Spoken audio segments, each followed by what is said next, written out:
Hey guys, so in this video I want to find the voltage output to voltage input relationship for a circuit involving an op-amp. And so you guys probably should have seen this configuration within class. This is known as the inverting op-amp configuration.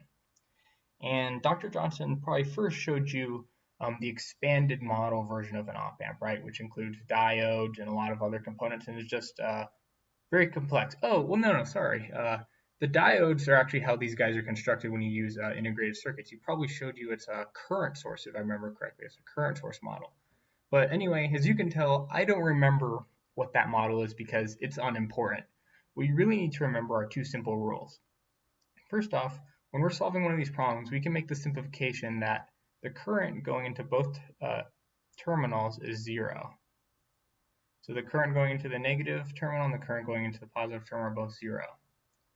And then the second simplification we can make is that the voltage at the positive terminal is the same as the voltage at the negative terminal.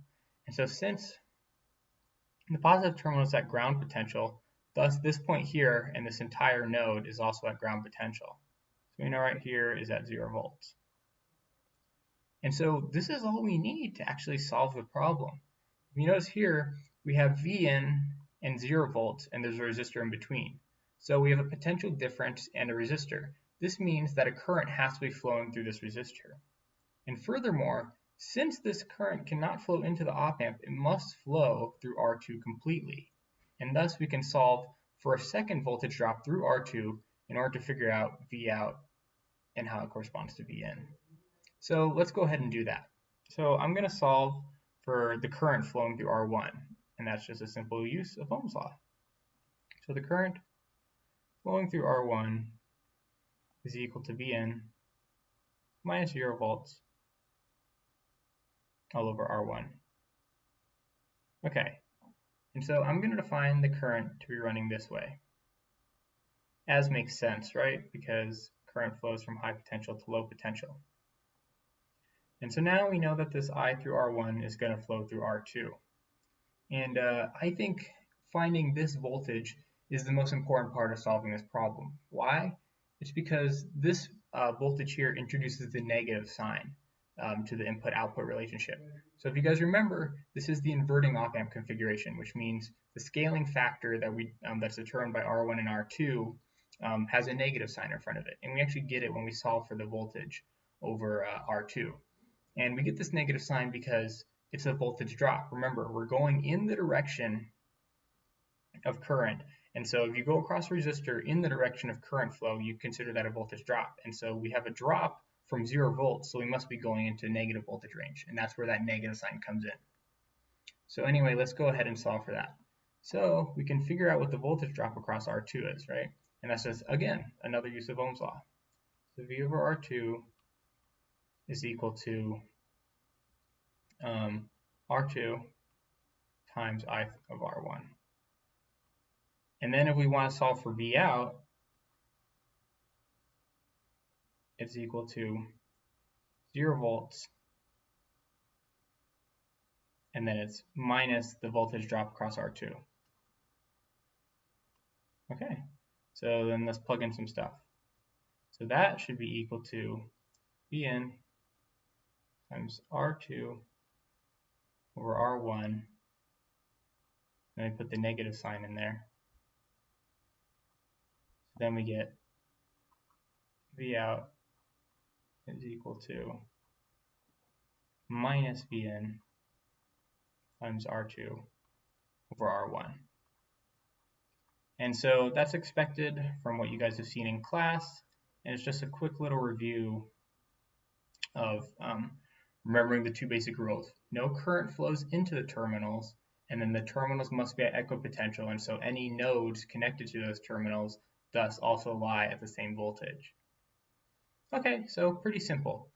But here's something that Dr. Johnson definitely didn't show you guys. How to model this in SPICE.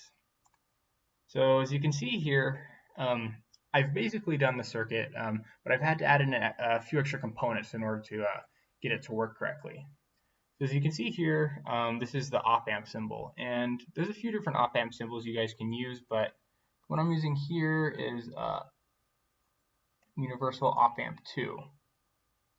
I think op amp works, and op amp doesn't have these extra fourth and fifth pins, but as of now, I'm just using this because this was the easiest thing to get to work.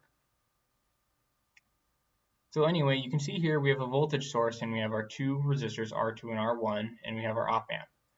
And so in order to get this op amp type to work, you actually have to hook up sources to power the op amp, because remember, this is an electronic component, so it's not just it's not passive. It requires power in order to do its job.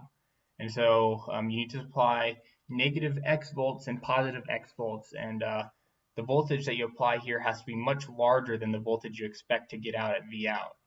And so as you can see here, since we have a 5K and 1K resistor, we expect the scaling factor to be 5. And so 10 times 5 is 50, so you can see that these values are much larger than 50, so we don't have anything. We don't have to worry about anything. The output is going to be as expected. So if we go ahead and simulate this circuit, we can see that we have our 10 volts, and I'm going to click on the Vout node, and you can see that it's negative 50 volts. Remember, because it is inverting op amp configuration, so we do put that negative sign out in front. Okay, good. So that makes sense, right? But let's try and actually break the circuit. So what I'm going to do is I'm going to make the scaling factor way larger than it should be. So instead of 5K, I'm going to make this 50K. And so then the scaling factor should be 50.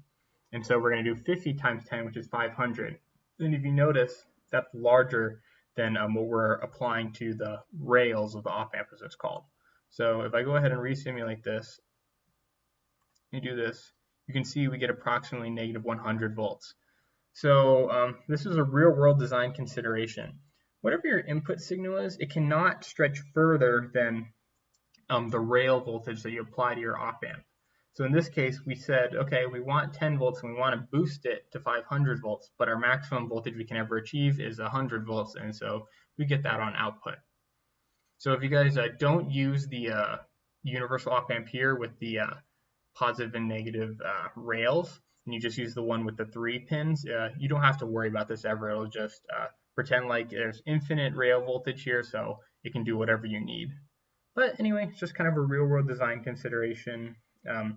When you're building a circuit, you need to make sure that your signal does not swing further than the rail voltages. So anyway, I hope this video helped, and I'll see you guys in the next one.